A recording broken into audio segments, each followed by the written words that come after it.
신약개론 11번째 강의를 시작하겠습니다. 大家好，今天是新约概论的第11讲。 지난 시간에 이어서 바울의 생애를 계속 살펴보도록 하겠습니다. 我们继续上一讲的内容是有关保罗的生平。 지난 시간에 바울의 생애를 크게 5시기로 나눌 수 있다고 하였습니다. 上一讲呢，我大家介绍保罗的生平可以分为5个阶段。 그래서 지난 시간에는 처음 두 시기인 바울의 회심 전 바울과 회심기의 바울에 대하여서 생각해 보았습니다. 上一讲呢，我们一起来了解了有关保罗的悔改之前的那个阶段和悔改期间的阶段。 바울의 생애의 세 번째 시기는 바울의 침묵기라고 이름 붙일 수 있습니다. 保罗的第3个阶段呢，那就是保罗的沉默期。 바울은 회심 직후 다메섹 근방에서 보냈습니다. 保罗悔改之后呢，他生活在大马色的周边。 바울은 회심하자마자 곧바로 그의 사역을 본격적으로 시작하지 않았습니다. 保罗不是在悔改之后立即来开展他的事工。 그에게는 적어도 3년간의 침묵기가 있었습니다. 对保罗呢，最少有3年的沉默期。 사도행전은 이 바울의 침묵기에 관하여서 거의 우리에게 알려주는 바가 없습니다. 使徒行传呢，对这保罗的3年的沉默期呢，没有任何的描述。 갈라디아서 1장 16절로 18절은 이렇게 기록하고 있습니다. 加拉太书1章16到18节。 그 아들을 이방에 전하기 위하여 그를 내 속에 나타내시기를 기뻐하실 때 내가 곧 혈육과 의논하지 아니하고 또 나보다 먼저 사도된 자들을 만나려고 예루살렘으로 가지 아니하고 오직 아라비아로 갔다가 다시 다메섹으로 돌아갔노라. 그 후 3년 만에 내가 게바를 신방하려고 예루살렘에 올라가서 저와 함께 15일을 유할세. 1章16到18节里面说：“既然乐意将他儿子启示在我心里，叫我把他传在外邦人中，我就没有与属血气的人商量，也没有上耶路撒冷去见那些比我先做使徒的，唯独往亚拉伯去，后又回到大马士。” 바울은 회심 후 바로 예루살렘으로 곧바로 올라가지 않고 아라비아로 갔다고 하였습니다. 说呢，保罗呢悔改之后呢，没有上耶路撒冷，而是去往亚拉伯。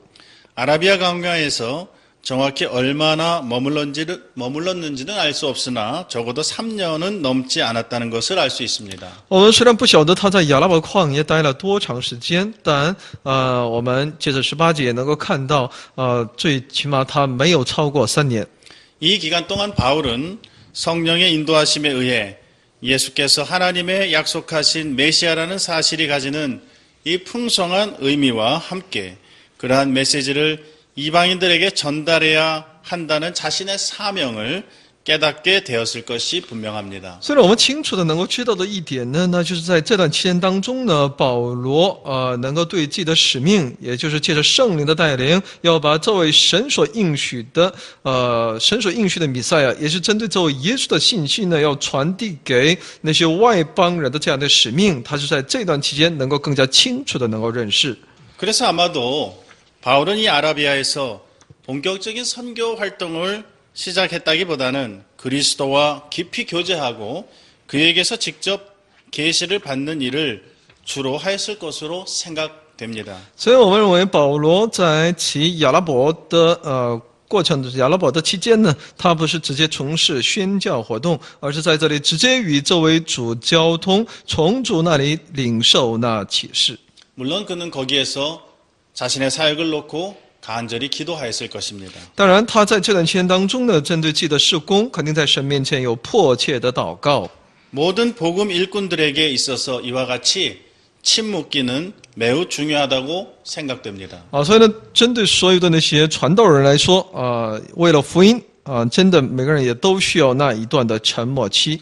본격적으로 복음을 위하여 일하기 전에 그리스도를 만나고 깊이 교제하고 또 자기 자신을 준비하는 복음의 일꾼으로 잘 준비되는 이러한 일이 우리에게 먼저 반드시 있어야 될 것을 간접적으로 우리가 교훈받습니다. 从间接的我们得到这样的教训啊，为主而工作的我们这些参与事工的人呢，我们也真的需要有腾出这么一段时间，能够与主建立更亲密的这样的关系，从主那里学到更多，来预备我们的工作。 바울은 부활하신 주님을 보았고 그의 음성을 들었습니다. 保罗呢，他看见了这位复活的主，也听到了他的声音。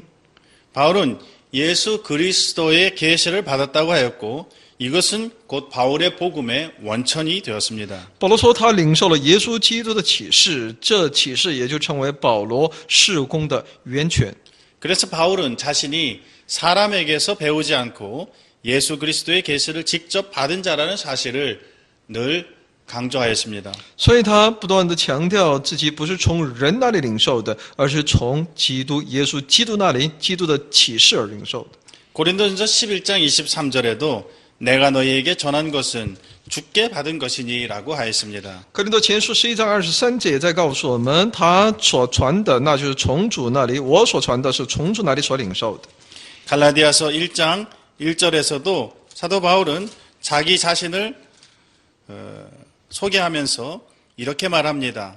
사람들에게서 난 것도 아니요 사람으로 말미암은 것도 아니요 오직 예수 그리스도와 및 죽은 자 가운데서 그리스도를 살리신 하나님 아버지로 말미암아 사도된 바울은 加拉太书1章1节里面说呢，他做使徒，是不是由于人，也不是借着人，乃是借着耶稣基督与叫他从死里复活的父神。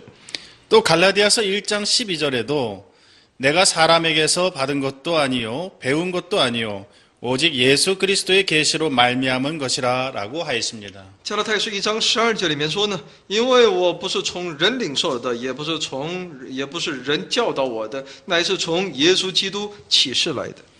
믿는 그리스도인들을 잡으러 다메섹에 살기가 등등하여 내려갔던 바울은 아라비아 광야를 거쳐서 이번에는 복음을 증거하기 위해 다메섹으로 다시 돌아왔습니다.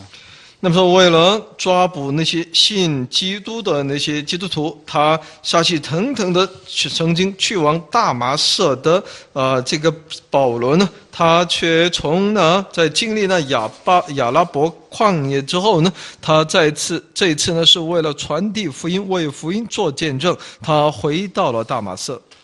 아라비아와 다메섹에 머물던 바울은 회심 이후 처음으로 예루살렘을 찾았습니다.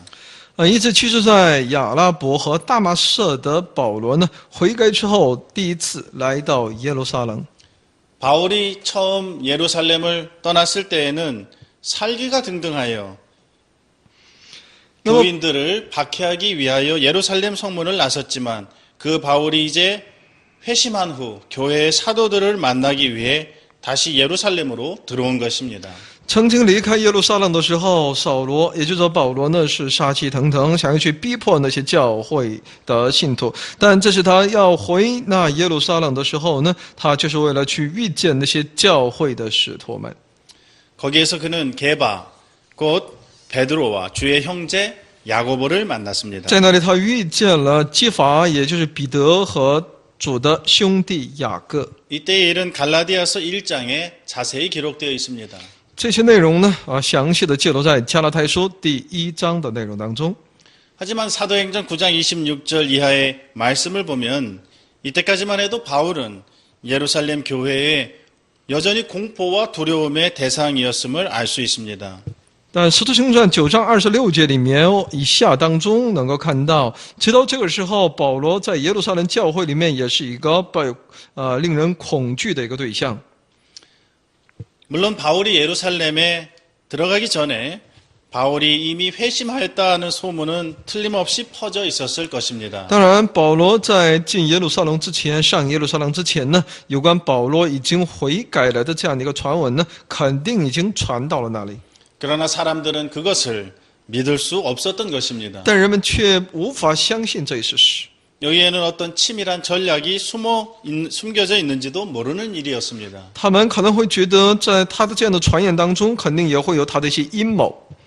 그러나 바나바가 중재자로 나서서 바울의 회심 사실을 사도들에게 이야기해주고 또한 바울이 예루살렘에서 담대히 복음 전하는 것을 저들이 보면서 사도들은 그와 교제하기 시작하였습니다.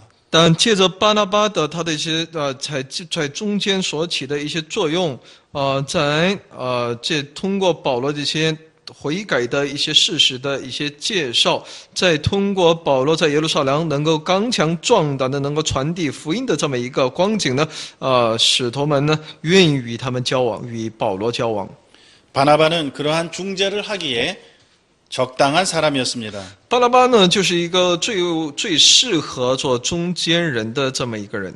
바나바는 초기 예루살렘 교회에 아낌없이 재산을 헌납한 사람이었습니다. 巴拿巴呢，在教会初期呢，他向耶路撒冷教会捐下了自己的所有的财产。 그는 남을 위로하고 권면하는 일을 잘했기 때문에 사도들이 그에게 원래 이름인 요셉 외에 바나바라고 하는 별명을 붙여준 것입니다.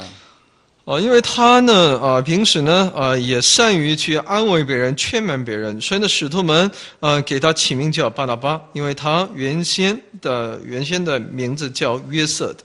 바나바는 번역하면 위로와 격려의 사람이라는 말입니다.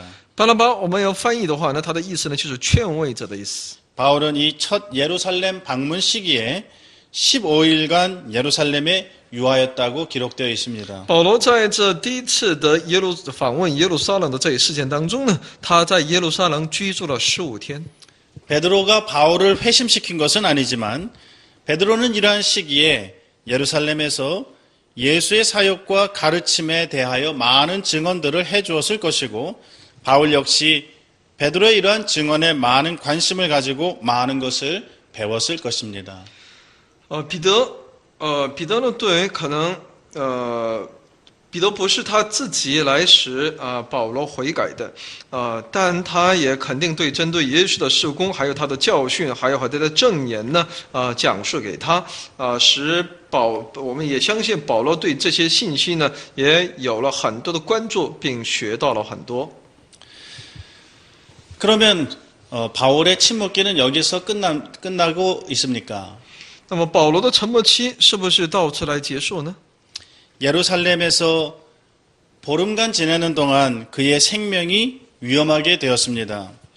在耶路撒冷居住15天的这一过程当中呢，他的生命受到了威胁。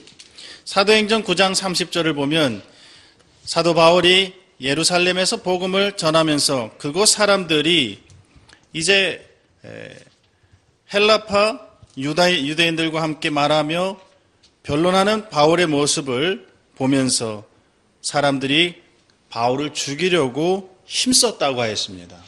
那我们在《使徒行传》9章30节里面可以看到那些犹太人呢，他们想要杀害这个保罗，想要杀他，而且在那里他们竭力的想尽各样的方法，他们想要去杀死保罗。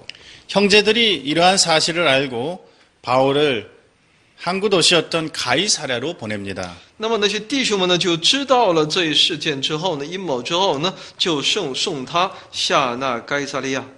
그리고 형제들이 가이사랴로 데리고 간 뒤에 내려가서 그를 또한 그의 고향인 다소로 보내었다고 사도행전 9장 30절에 기록하였습니다. 所以《使徒行传》9章30节告诉我们，不仅要让他到该撒利亚，而且又打发他往他的故乡大树去。 그리고 이제 갈라디아서 1장의 기록을 보면 그 뒤에 바울은 수리아와 길리기아 지방으로 갔다고 하였습니다. 而且在加拉太书1章的内容当中，可以看到他又去往叙利亚一些地方。 말하자면 바울은 예루살렘을 떠나서 길리기아의 다소, 자신의 고향이죠. 다소와 시리아의 안디옥을 중심으로 10여 년간을 지내게 된 것입니다. 也就是他离开那里，要去往吉利加的大树，还有叙利亚的安提阿，在那里他生活10多年。 갈라디아서 1장 18절로 21절까지 있는 말씀을 한번 읽어보겠습니다. 我们来读一下加拉太书1章21到24节的内容。 그 후 3년 만에 내가 게바를 신방하려고 예루살렘에 올라가서 저와 함께 15일을 유할세 주의 형제 야고보 외에 다른 사도들을 보지 못하였노라. 보라, 내가 너희에게 쓰는 것은 하나님 앞에서 거짓말이 아니로라. 그 후에 내가 수리아와 길리기아 지방에 이르렀으나. 那么在1章18到21节，过了3年，才上耶路撒冷去见基法，和他同坐15天。至于别的使徒，除了主的兄弟雅各，我都没有看见。我写给你们的不是谎话，这是我在神面前说的。以后我到了叙利亚和基利家境内。 이제 10여 년 동안 그 다소로 올라간 후에 10여 년 동안 바울이 이 기간을 어떻게 지냈는지에 대해서는 더 이상 성경에서 성경이 기록되어 있지 않기 때문에 정확하게 알 수는 없습니다. 在这10多年的时间当中的一些事工内容呢，圣经没有详细的记录，所以我们也无法知晓。 갈라디아서 1장 21절로 24절의 내용처럼 흩어진 유대인들과 또는 고향의 다소 사람들에게 복음을 전했을 것이 분명합니다. 虽然借着加拉太书1章21到24节的内容，我们就能够看到他向那些那些弟兄姊妹被四散的弟兄姊妹啊，给他们传递呢神的真道。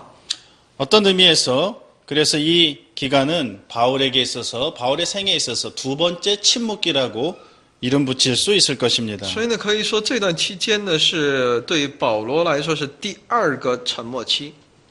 바울은 아마도 이 기간에 예수의 추종자들에게 가담한 일 때문에 가족들에게 버림을 받았을 것으로 여겨집니다. 那么我们推算呢，猜测呢，他可能这段时间当中呢被家人所唾弃，因为他离开其家庭的传统信仰，来信靠了耶稣。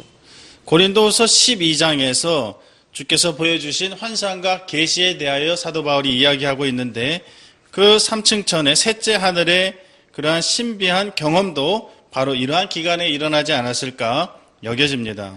哥林多后书12章的内容所出现的这个有关三层天的这么一个经历，这些部分呢，也是我们推算呢，也可能是在这10几年的沉默期当中所经历的。 바로 이러한 기간에 요한의 형제 야고보가 순교를 당하기도 하였습니다. 也是在这段期间当中呢，雅各呢殉道这样的事件也有。 이것이 바울의 세 번째 시기인 침묵기입니다. 这就是保罗的第3个阶段，就是沉默期。 이제 바울의 선교 사역 시기가 시작됩니다. 然后是现在是第4个，那就是保罗的宣教事工期。 이것이 사도 바울의 생애의 네 번째 시기에 해당됩니다. 这也就是使徒保罗生平的第4个阶段。 바울은 이방인을 위한 사도였습니다. 保罗是针对外邦人的使徒。 이방인에게 복음의 문이 비로소 활짝 열린 것입니다. 针对外邦人，其福音的大门才最终开启了。 물론 바울 이전에도 빌립 집사가 이미 사마리아에서 전도하면서 에디오피아 내시에게도 세례를 주었고 베드로도 이방인 고넬료를 주께로 인도한 일이 있었습니다. 当然，在保罗成为外邦人使徒之前呢，也有腓力只是呢，在撒玛利亚传福音，向埃塞俄比亚的官员让他施洗这样的一个内容，也有彼得在哥尼流家里引导他们信主的这么一些内容。 그러나 이방인에게 복음의 문이 활짝 열린 것은 바울의 1차, 2차, 3차 전도 선교 여행을 통해서였습니다. 但针对外邦人的福音的工作能够完全的被敞开，是借着保罗的第2、第3次的布道旅行。 로마서 15장 16절의 말씀은 그 은혜는 곧 나로 이방인들을 위하여 그리스도 예수님의 일꾼이 되어 하나님의 복음의 제사장 직무를 하게 하고 그리하여 이방인을 제물로 드리는 그 일이 성령 안에서 거룩하게 되어 받으실 만하게 하시려는 것이다 라고 말씀합니다. 罗马书15章16节说：“使我为外邦人做基督的仆役，做神福音的祭司，叫所献上的外邦人因着圣灵成为圣洁，可蒙悦纳。” 또 로마서 1장 16절에는 나는 복음을 부끄러워하지 않는다. 이 복음은 모든 믿는 자를 구원에 이르게 하는 하나님의 능력이다. 먼저는 유대인에게이고 그리고 헬라인 사람에게이다. 罗马书1章16节，我不以福音为耻，这福音本是神的大能，要救一切相信的，先是犹太人，后是希利尼人。 바울은 가는 곳마다 특별히 회당을 찾아갔는데 거기에서 바울은 유대인들을 향하여 설교하면서 그들을 전도하였습니다. 保罗呢，所到之处呢，他都要去往会堂，在那里针对那犹太人去讲道传福音。 복음은 유대인과 헬라인 모두를 대상으로 하고 있었고, 하지만 바울 자신은 특별히 이방인을 위한 복음의 도구가 되어야 할 것을 바울 자신은 잘 인식하고 있었습니다. 福音呢是针对犹太人，也针对希腊人所有的人为对象的。但他知道自己呢是特别是为那外邦人的福音，为他们获得福音而成为神的工具的器皿。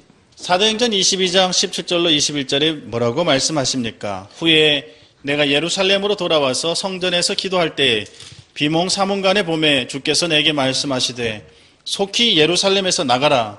저희는 네가 내게 대하여 증거하는 말을 듣지 아니하리라 하시거늘 내가 말하기를 주여 내가 주 믿는 사람들을 가두고 또 각 회당에서 때리고 주의 증인 스데반의 피를 흘릴 적에 내가 곁에 서서 찬성하고 그 죽이는 사람들의 옷을 지킨 줄 저희도 아나이다.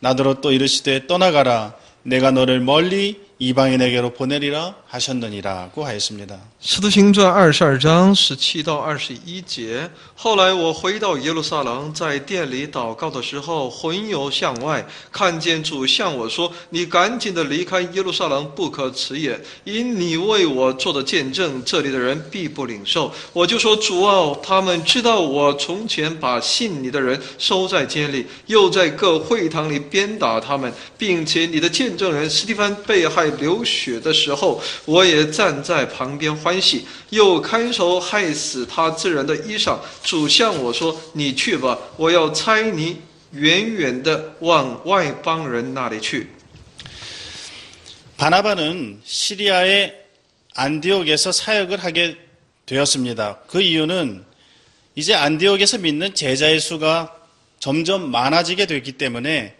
바나바는 다소에 있던 바울에게 찾아가서 도움을 청하였습니다.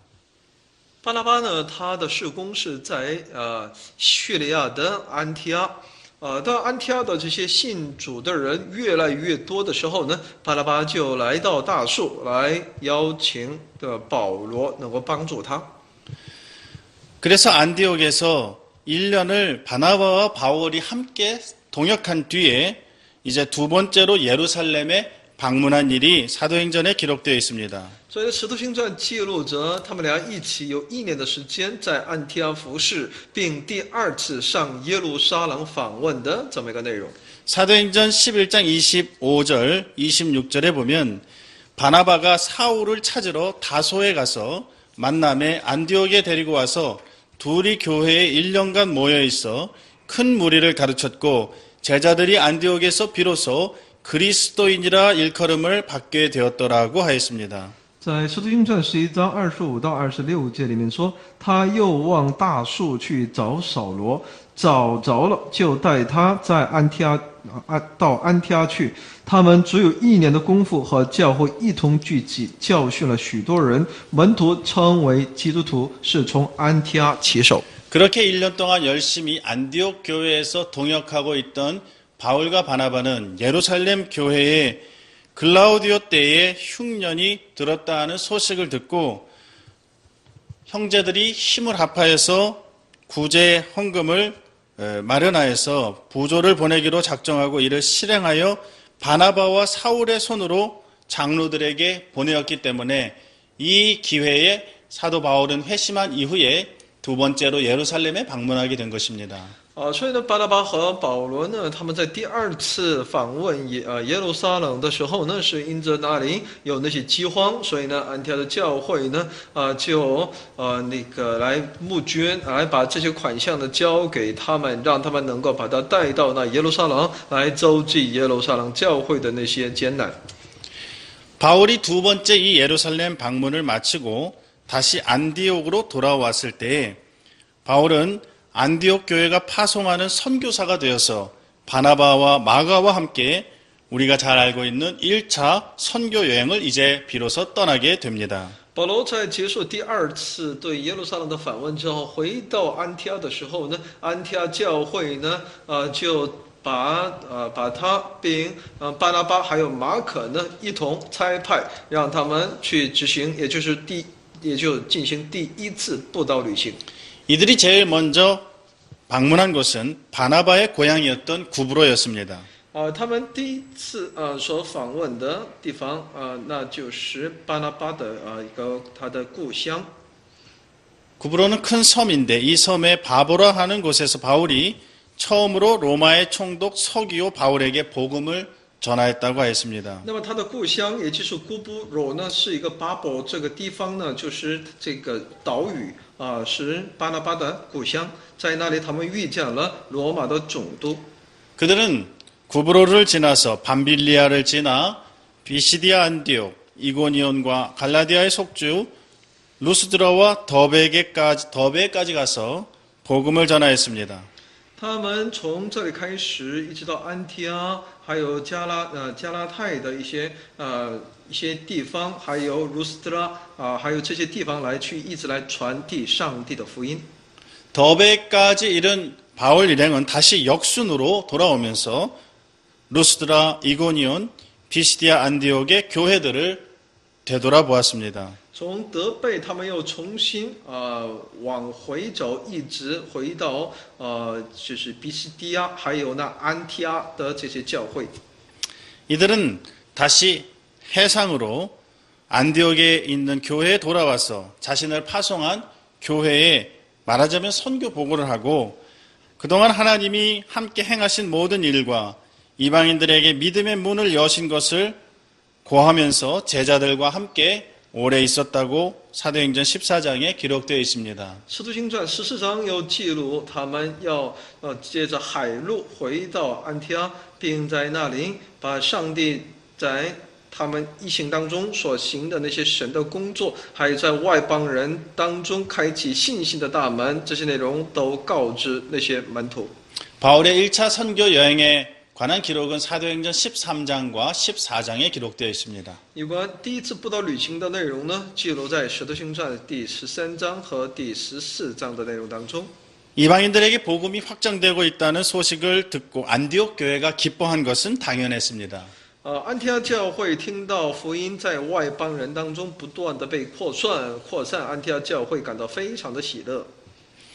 하지만 1차 선교 여행 후에 이방인에게 이제 본격적으로 복음을 전하기 시작한 직후 이방인 그리스도인들이 과연 유대교의 율법을 구약의 또는 율법을 지켜야 하는지의 문제를 놓고 서로 다툼과 변론이 일어났습니다. 但第一次布道旅行结束之后呢，也就是向这些外邦人全面展开传福音的工作的时候呢，却出现这么一个内容，也就是那些信主的外邦人，他们是否应当来遵守律法这问题，他们就出现了辩论。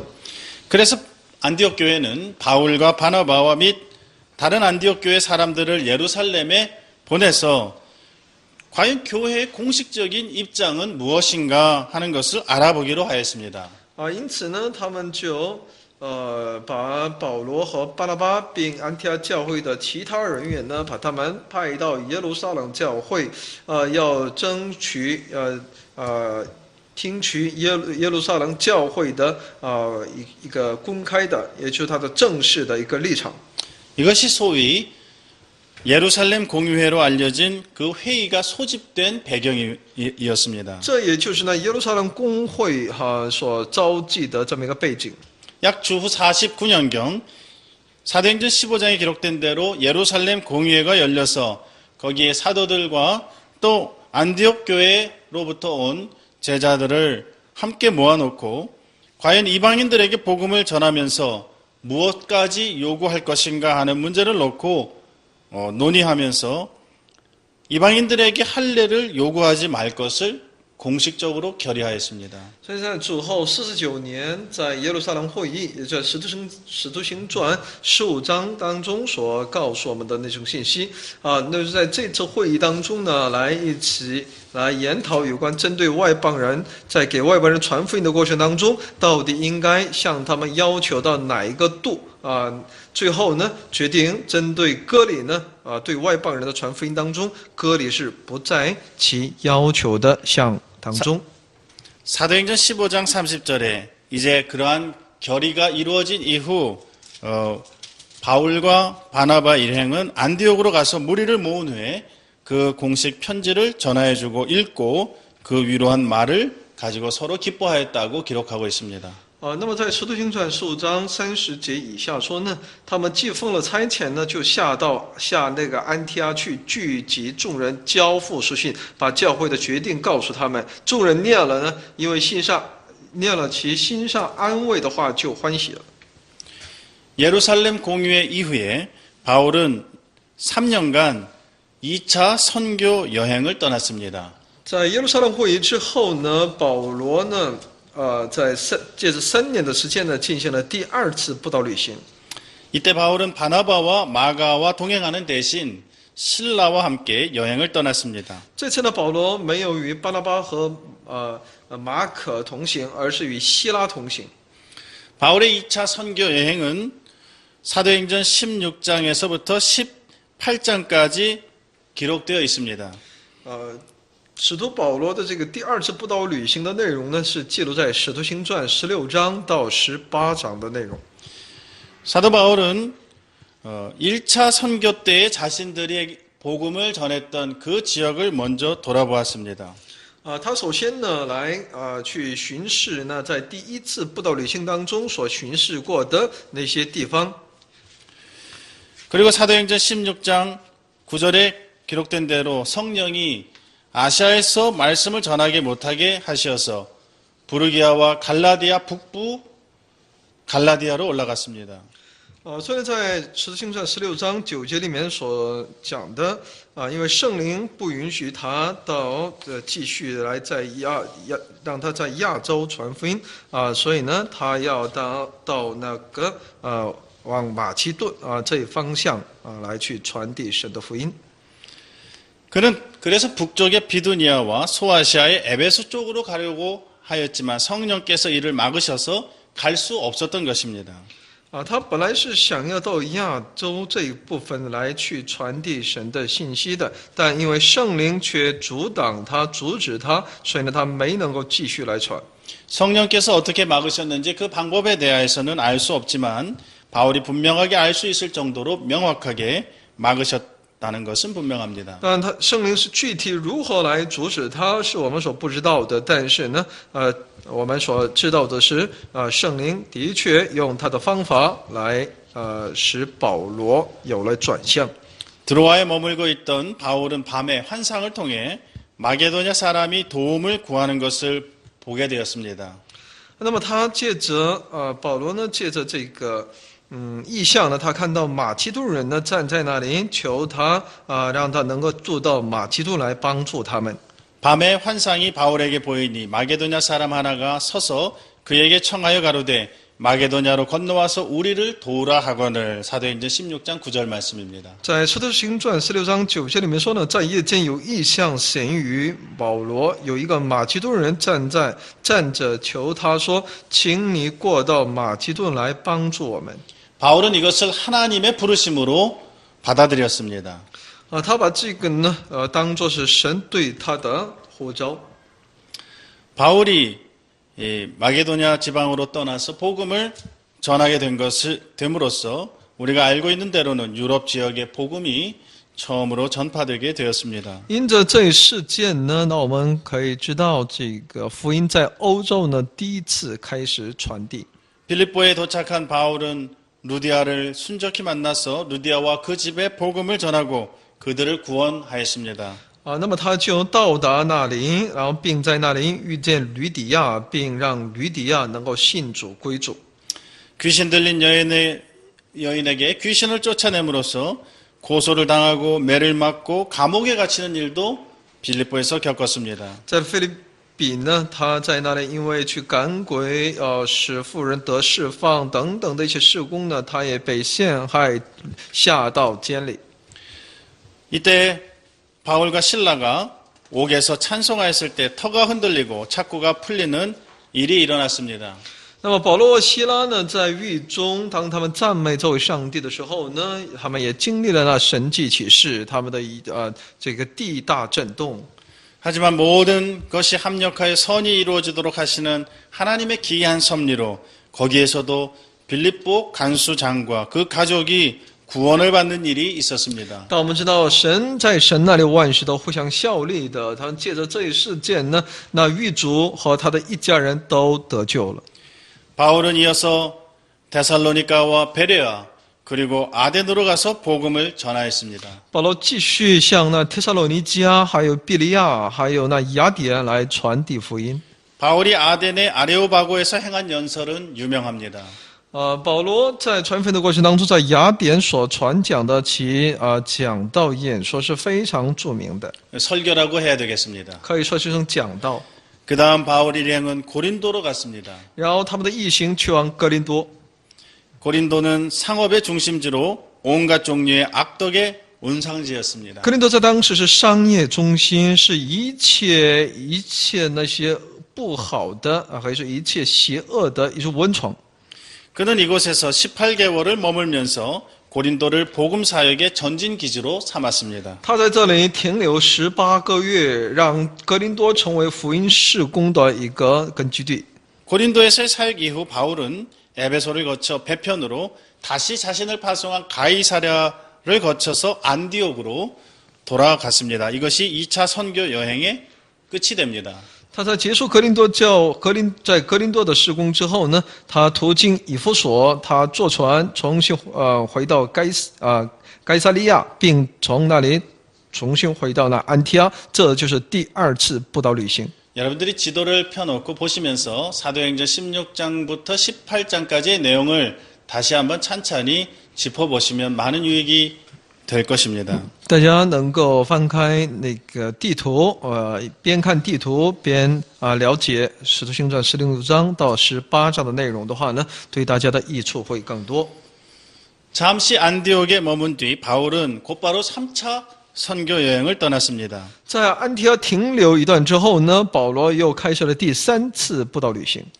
이 세 번째 선교 여행은 1차, 2차 선교 여행 때처럼 선교적 성격의 여행만은 아니었습니다. 这次旅行呢，不像那以往的第一和第二次布道旅行那种只是宣教的这种一个焦点目的。 에베소와 고린도를 중심으로 하여 이미 세워진 교회들을 굳게 하려는 목회적인 목적도 가지고 있었습니다. 第3次布道旅行当中，他也有要针对那以弗所和哥林多为中心的这些已经被建立的教会，针对这些教会进行再次的牧会，也就是这种栽培。 그래서 사도행전 18장 23절에 먼저 그는 갈라디아와 부르기아 땅을 차례로 다니며 모든 제자를 굳게 하였다고 했습니다. 1차 선교 여행의 선교지들이었습니다. 在《使徒行传》18章23节里面说，住了些日子，又离开那里，挨次经过加拉太和弗里加地方，兼顾众门徒。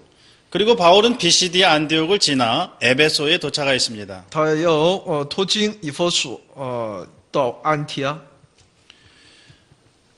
그리고 그 에베소에서 3년간 머물면서 목회와 전도, 교육의 사역에 전념하였습니다. 他在以弗所呢停留3年的时间，在那里竭力牧会、传道、栽培。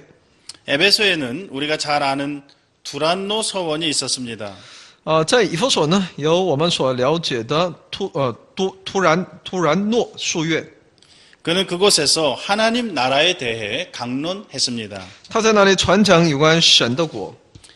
에베소에서의 사역은 매우 효과적이었고 주의 말씀이 힘이 있고 흥왕하여 교회는 날로 커져갔다고 사도행전 19장 20절에 기록되어 있습니다. 使徒行传19章20节说，主的道大大兴旺，而且得胜，就是这样。 하나님께서 그의 교회를 세우실 때에 그의 말씀을 사용하시고 전도와 설교에 미련한 것을 사용하신다는 것을 여기 에베소에서의 사역을 통해서 잘 볼 수 있습니다.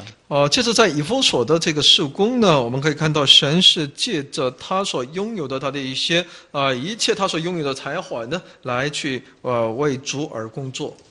고린도전서 15장 32절에서 내가 범인처럼 에베소에서 맹수로 더불어 싸웠으며 라는 구절을 자세히 보면 바울은 이 에베소에서 많은 어려움을 당한 것을 알 수 있습니다. 在哥林多前书15章32节里面，借着32节，我若当日像寻常人，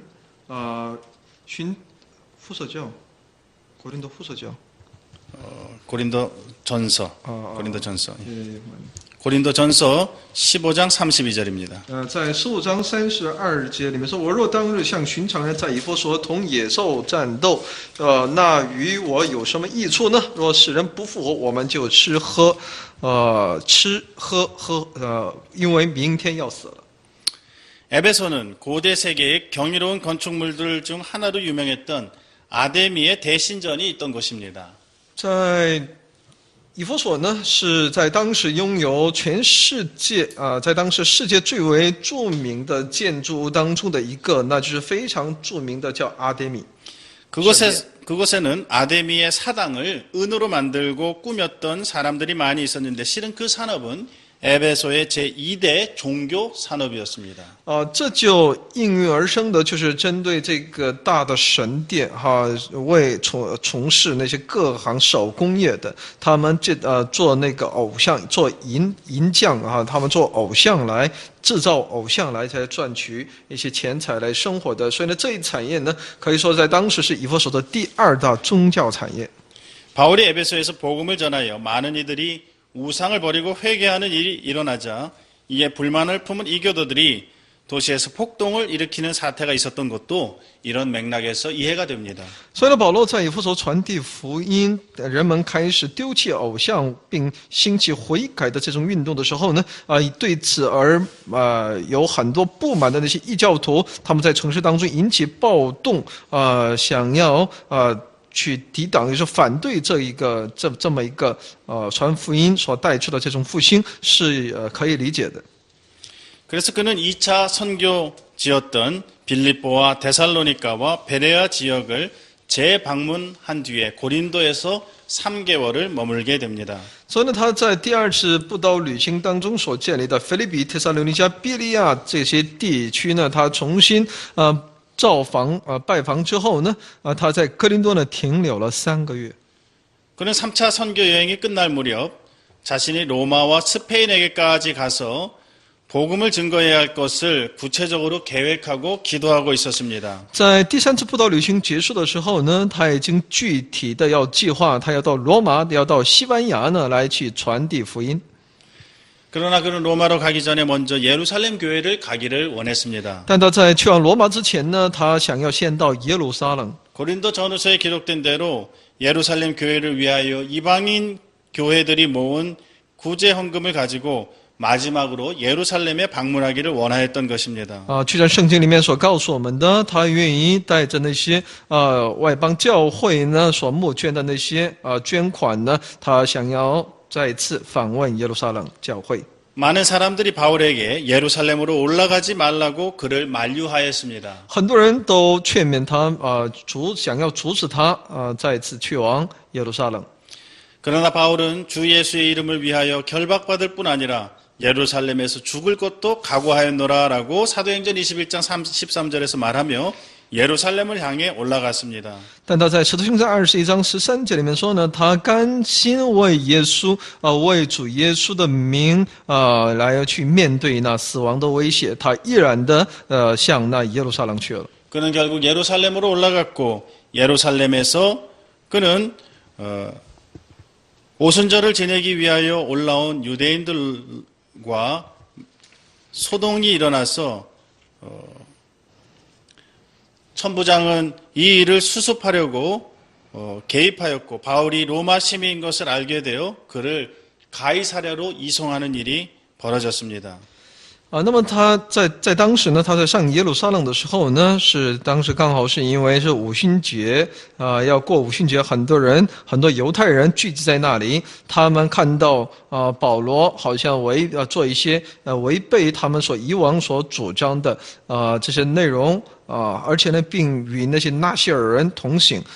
所以呢，他们就把这个事情告到那官府那么罗马的这个千夫长呢，他就想要为了这个来解决，赶紧处理这个问题呢，就想要把他抓，然后把他要按法律来行使的时候呢，发现他是罗马的公民，那就把他移送到那个该撒那里。 가이사랴로 보내진 바울은 로마 총독 가이사에게 항소하였고 이제 로마에서의 그의 마지막 로마 황제로부터의 재판을 받기 위하여 그의 로마 여정을 남겨두고 있게 되었습니다. 那么他在那里又向那罗马总督该撒申诉这样呢，他最后也就剩的是要去往罗马，在那里接受最后的裁决。 이렇게 하여 사도 바울의 3차 전도 여행도 끝이 나게 됩니다. 这样的话呢，也就结束了这个保罗的第3次的布道旅行。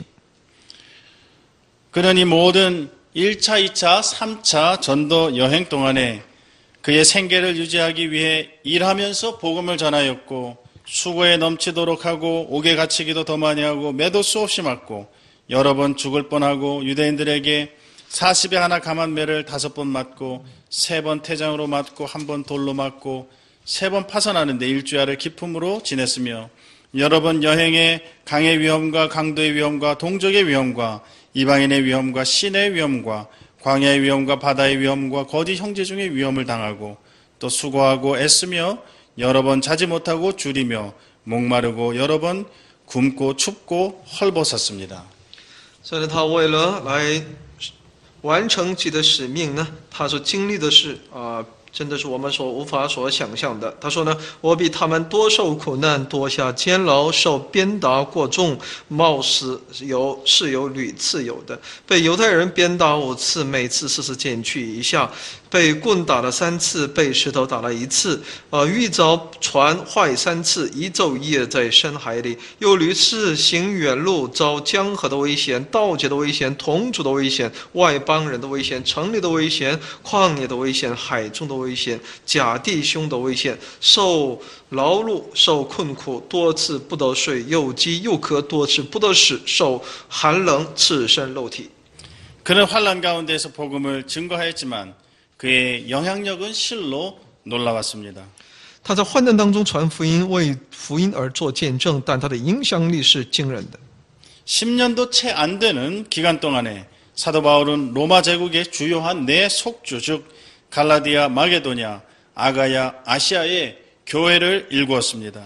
他在还不到10年的时间当中呢，使徒保罗在罗马帝国的4个属国加拉太还有马其顿，还有亚该亚，还有亚细亚的各个地方呢，他建立了教会。 주후 47년 이전까지는 이 지역에는 교회가 한 곳도 없었지만 주후 57년에 이르러서는 사도 바울은 여기에서 자신이 전해야 할 이 복음 사역의 일은 거의 다 끝났다라고 말할 수 있었습니다. 在主后47年之前呢，这一地区呢是没有一间教会的。但到了主后57年的时候呢，使徒保罗都说呢，自己的工作使命呢，可以说到此也该结束了。 이제 사도 바울의 생애의 마지막 시기입니다. 下面是保罗生平的最后阶段， 바울의 말년입니다. 就是保罗的晚年。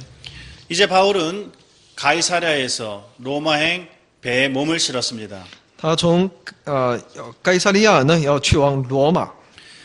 로마에 가는 길에 그가 탄 배가 만난 폭풍 이야기는 우리가 잘 알고 있습니다. 有关他在途中所遇到暴风雨的这么一个事件呢，是我们所熟知的。 우여곡절 끝에 로마에 도착한 바울은 꼬박 2해 동안 셋집에 연금 상태로 머물러 있으면서 복음을 증거할 수 있었습니다. 他到了罗马之后呢，千辛万苦到罗马之后的保罗呢，在2年的时间当中呢，是被软禁在一个出租房屋之内呢，但他在那里也在继续为福音做了见证。 전통적으로 바울은 이 기간에 옥중서신 곧 에베소서, 빌립보서, 골로새서와 빌레몬서를 쓴 것으로 여겨집니다. 那么他就在这段期间当中呢，也就书写了那其他在我们在新约圣经当中所看到的狱中书信。 바울이 언제 어디에서 순교하였는지는 정확하게 알기는 어렵습니다. 保罗在什么时候在哪里殉道，准确的我们不知晓。 사도행전은 이 점에서 우리가 기대하는 내용을 말해주지 않기 때문에 우리는 다른 자료를 통하여 바울의 로마에서의 억류와 또 그와 관련된 내용을 참고로 해야 합니다. 使徒行传在这点上呢，没有给我们一些更多的信息，我们只能借着其他的资料呢，才能够间接的能够了解这些部分。 사도 바울이 로마에 도착한 시기가 주후 60년이라면은 그곳에서 2년 동안 집에 머물면서 복음을 전했고 또 주후 64년 또는 65년 사이에 네로 황제에 의해 순교될 때까지 다른 사역에 관련되어 있었을 수 있습니다.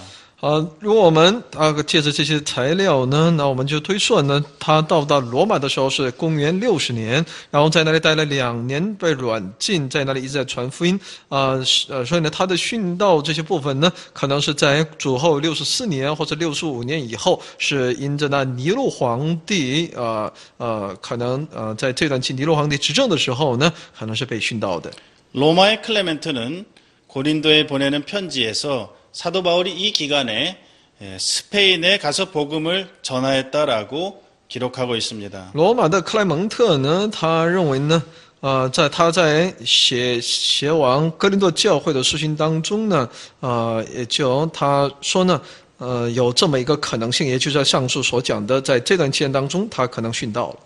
소아시아와 그리스를 이 기간에 다시 방문했다고 주장하는 사람들이 있습니다. 여러 견해들이 있지만 학자들 간의 의견의 일치는 이루어지지 않습니다. 又有一些学者呢，他们认为呢，这段期间呢，他又访问了，他们认为保罗访问了小亚细亚，还有希腊的一些地方但这些也都是他们的主张，也有不同的一些学者之间的不同主张。 우리가 확실히 아는 것은 사도 바울이 자신의 일평생이 그랬던 것처럼 자신의 말년까지도 끝까지도 선교를 향한 열정으로 불태웠다라고 하는 사실은 우리가 확실히 알 수 있습니다. 但我们所确信的一点呢，那就是保罗他直到自己的年迈的时候，也就是生命的最后一瞬间，也都为其传福音而付出全部。 바울의 일생을 요약하자면 그는 그리스도 안에 있던 그리스도의 사도였다라고 말할 수 있습니다. 我们概括保罗的生平，那我们知道他是在基督里面的，是属乎基督的使徒。 그는 오직 그리스도만을 알기 원했고 그리스도만이 전파되기를 원하였습니다. 他唯有想要更多的认识这位基督，唯有想把这位基督传递。 그의 동기는 오직 위에 있었습니다. 他的一切动机呢，都是在神那里。 그는 은혜의 사도였습니다. 他是满有恩典的使徒。 이방인에게도 복음이 증거되어야 할 것을 확신하고 땅끝까지 이르러 그 부르심을 위해 유대인과 이방인의 장벽을 넘은 사도였습니다. 他确信这福音应该在外邦人当中所应当被见证。他认为自己就是那被赐而蒙呼召的，他要越过那犹太人和外邦人之间的那堵墙。 그의 생애는 짧았지만 로마 제국 전역을 강타하였습니다. 他的一生虽然是短暂的，但他却影响了整个罗马帝国。 그의 생애는 한 사람이 하나님께 헌신하고 하나님께 붙들렸을 때 그것이 얼마나 능력 있으며 위대할 수 있는지를 보여주고 있습니다. 也就借着他的生平，我们能够看到，当一个人在神面前奉献自己，被神所牢牢抓住的时候，他能够获得那么大的一个能力，能够成为一代的伟人。 우리들도 모두 바울과 같이 하나님의 손에 붙들려서 복음을 위하여 위의 것을 찾으면서 귀하게 쓰임받을 수 있게 되기를 간절히 기도합니다. 我们也应当像那保罗一样，我们要被神所完全的掌管，为了其福音，我们要被神所重用，这是我们在神面前的期待。 이상으로 11번째 강의를 마치겠습니다. 到此来结束第11讲的内容， 감사합니다. 谢谢大家。